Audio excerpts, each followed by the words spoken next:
एकता की ताकत। एक बार की बात है, कबूतरों का एक समूह भोजन की तलाश में आकाश में उड़ रहा था। कबूतरों के सरदार ने नीचे खेत में बहुत सारा अनाज बिखरा हुआ देखा। उन्होंने सोचा, अब हमारा पेट भर जाएगा।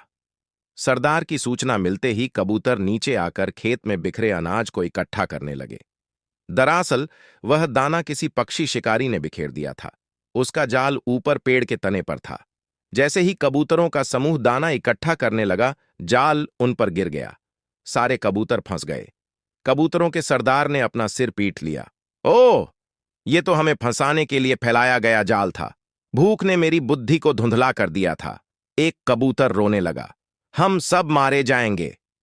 बाकी कबूतर तो हिम्मत हार चुके थे, लेकिन सरदार सोच में डूबा हुआ था। अचानक उसने कहा, सुनो, यह सच है कि जाल मजबूत है, लेकिन यह इतना मजबूत नहीं है कि एकता की शक्ति को हरा सके।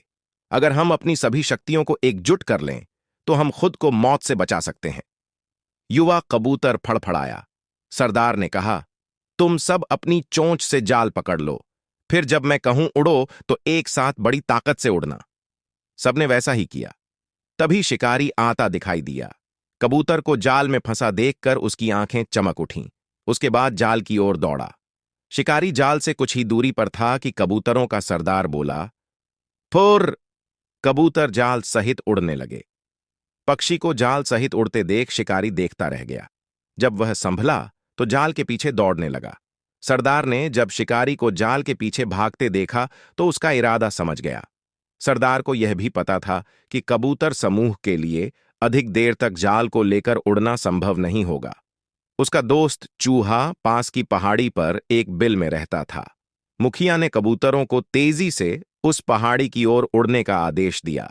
पहाड़ी पर पहुंचते ही सरदार का इशारा पाकर कबूतर जाल सहित चूहे के बिल के पास उतर गए। मुखिया ने अपने दोस्त चूहे को बुलाया।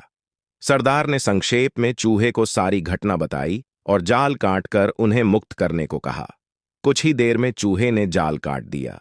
मुखिया ने अपने दोस्त चूहे को धन्यवाद दिया और कबूतरों का पूरा झुंड आकाश में उड़ गया और आजादी से उड़ने लगे। अगर कहानी अच्छी लगी हो तो वीडियो को लाइक एवं चैनल को सब्सक्राइब कर दीजिए।